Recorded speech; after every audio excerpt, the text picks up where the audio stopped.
Summarise कर देता हूँ सारे पेशेंट्स के लिए।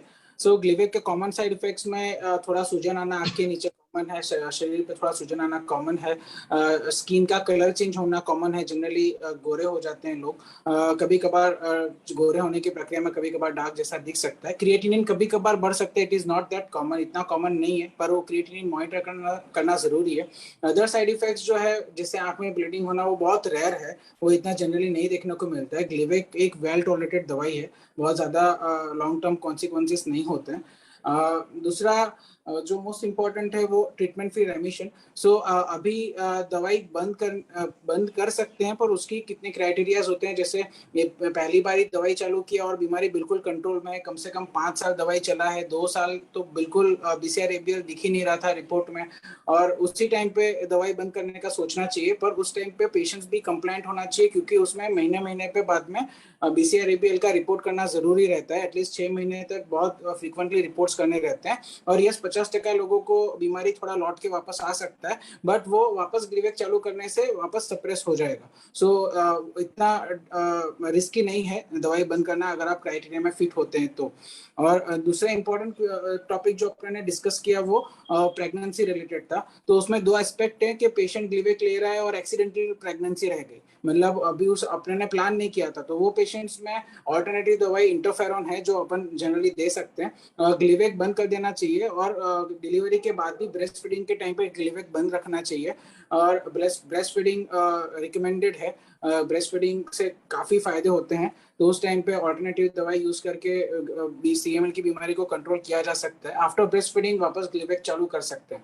मेल को कोई भी चिंता करने का जरूरत नहीं है, मेल्स में ग्लिवेक से बच्चों में कोई भी प्रॉब्लम नहीं होने वाला, और प्रेगनेंसी होने में भी कोई प्रॉब्लम नहीं होने वाला। और ग्लिवेक चालू सीएमएल के कारण बच्चों में सीएमएल कभी नहीं आता, ये जर्म लाइन म्यूटेशन नहीं है, मतलब ये फैमिली में रन नहीं होता। सो हर एक कैंसर जेनेटिक बीमारी होता है, बट हर एक कैंसर फैमिली में रन नहीं होता, सिर्फ 5% ही होते हैं, और सीएमएल तो बहुत ही रेयर है, कभी नहीं होता, तो उसकी चिंता मत करिए। और दूसरा एस्पेक्ट है वो अपने प्रेगनेंसी प्लान कब कर सकते हैं। तो प्रेगनेंसी प्लान करने के लिए अपने को बीमारी काफी दबा देना पड़ता है, जैसा मैंने बताया 2 साल बीसीआर एबीएल बिल्कुल नहीं दिखना चाहिए, वैसे स्टेज पे अपने दवाई बंद कर सकते हैं, और दवाई बंद करके जस्ट मॉनिटर करना है, और अगर मॉनिटर करने के बाद थोड़ा बहुत बीमारी अगर ज्यादा वापस आ रहा है तो उस टाइम पे इंटरफेरॉन ले सकते हैं, उस तरह से प्रेगनेंसी प्लान कर सकते हैं। और जो लास्ट इंपॉर्टेंट चीज है, अभी कोविड वगैरह चल रहा है, तो कोविड वैक्सीन ले सकते हैं, उसमें कुछ प्रॉब्लम नहीं है, और बाकी कुछ एक्स्ट्रा प्रॉब्लम नहीं होता है, जो जनरल मेजर्स है वही कोविड के लिए लेने हैं। और डाइट, अगेन डाइट सब कुछ ले सकते हैं, ग्रेप फ्रूट जो वो उसका इश्यू अलग है, वो वैसे भी इधर मिलता नहीं है ज्यादा, बट ग्रेप फ्रूट नहीं लेना चाहिए ग्लिवेक के साथ, बाकी सारी चीजें डाइट में ले सकते हैं, कोई भी प्रॉब्लम नहीं है, तुमको जो अच्छा लगता है खाओ। और लास्ट इंपॉर्टेंट है कि ब्लड डोनेशन अनफॉर्चुनेटली नहीं दे सकते, और आरटीपीसीआर और सीबीसी के रिपोर्ट जब सीएमएल डायग्नोज होता है तो जनरली 3-3 महीने पे पहले करते हैं RTPCR BCR ABL. CBC frequently करना पड़ता है इनिशियली, क्योंकि अपने को देखना है काउंट्स वगैरह ज्यादा कम तो नहीं हो रहा, रिस्पॉन्स कैसा आ रहा है, उसके लिए 3 महीने में सीबीसी थोड़ा फ्रीक्वेंटली करते हैं, फिर महीने महीने पे कर देते हैं। तो और जिस्ट का जस्ट एक ब्रीफ आइडिया मैं दे के कंक्लूड करना चाहूंगा। तो जिस्ट वो बेसिकली सीएमएल जितना बहुत ही स्लो ग्रोइंग ग्लिवेक से इतना ज्यादा नहीं दबता है, अगर वो एक ही जगह पे सीमित है तो उसको सर्जरी करके मिटाया जा सकता है, अगर सर्जरी करने के बाद हाई रिस्क है तो उसमें 3 साल के लिए ग्लिवेक देना चाहिए, अगर वो वापस आता है और फैला हुआ बीमारी होता है तो ग्लिवेक दवाई उसमें काम करता है, जनरली 2-3 साल तक बीमारी काफी दब के रहता है। अगर बीमारी बढ़ता भी है तो उसमें दूसरी काफी सारी दवाई है जो दे सकते हैं, सो जिसके लिए अभी नई दवाई काफी अप्रूव्ड हुई है।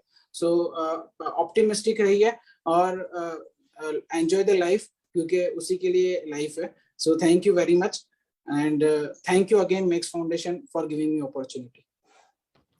Thank you so much, Dr. Asif, and to all the doctors, Dr. Parekh, Dr. Desai, Dr. Deepa, Dr. Babita. Again, Dr. Asif, thank you so much for summarizing. बहुत अच्छे से आपने जो है सारे questions का 5 मिनट में आपने समरी दे दी। अभी भी थोड़ी सी क्वेश्चंस आ रहे हैं, बट क्योंकि टाइम कंस्ट्रेंट है तो हम सारे क्वेश्चंस नहीं ले पाएंगे। आप अपने क्वेश्चंस प्लीज